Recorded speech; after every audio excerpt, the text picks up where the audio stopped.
सतीश भाई कोई दिक्कत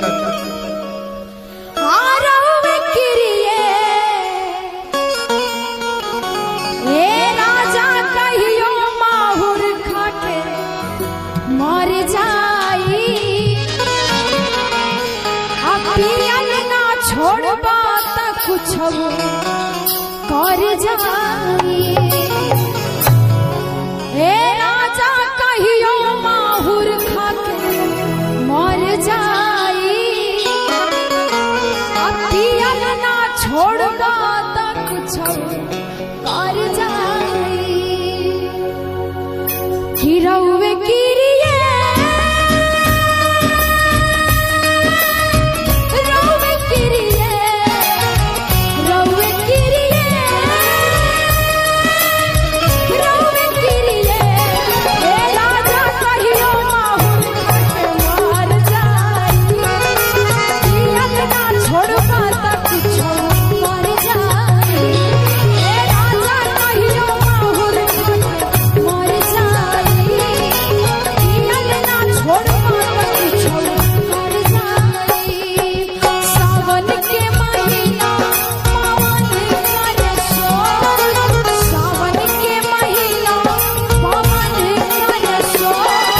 जियर झूमे जैसे बनवा सावन के महीना पवन करे सोर जियर झूमे जैसे बनवा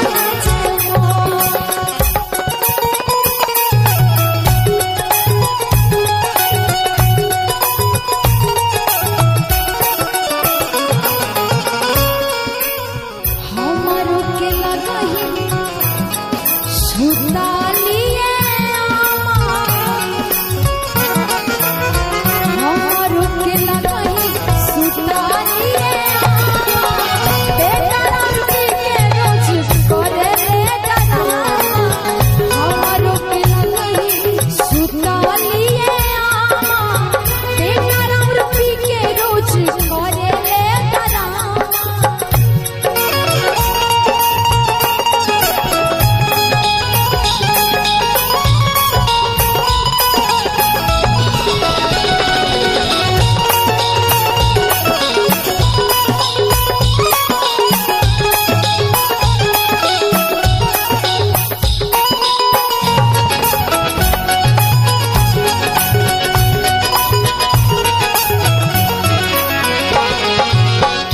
आगे औरत भदली आधी आधी रतिया के अब हाथी पर से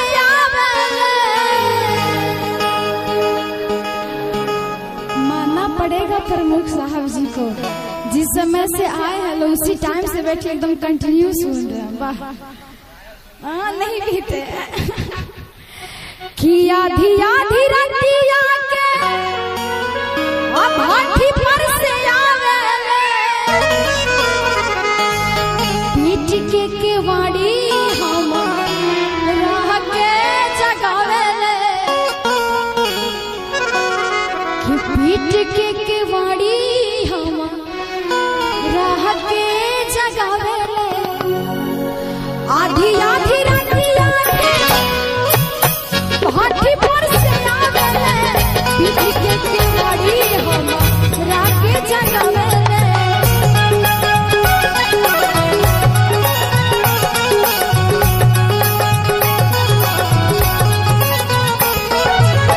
आदरणीय हमारे कुंदन सिंह जी की तरफ से हजारों हजार का शुरुआत आधी आधी रतिया के हाथी पर से आवेले पीट के केवाड़ी हमरा के जगावेले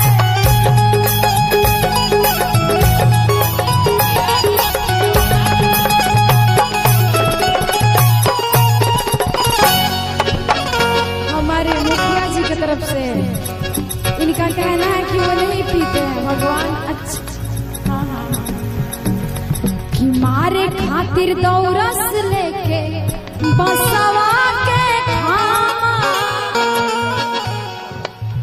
मारे खातिर दौरस लेके बसवा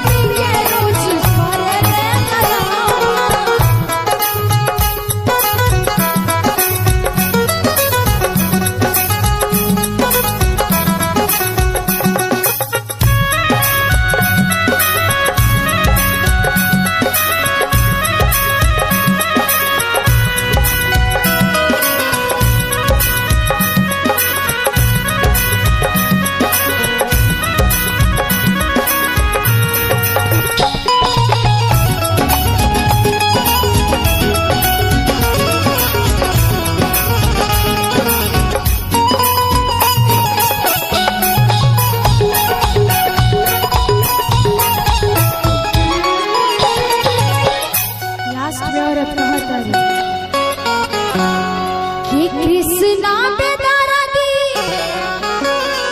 महेश परदेसी छोड़ के इंग्लिश दारू पिया तार देसी कृष्णा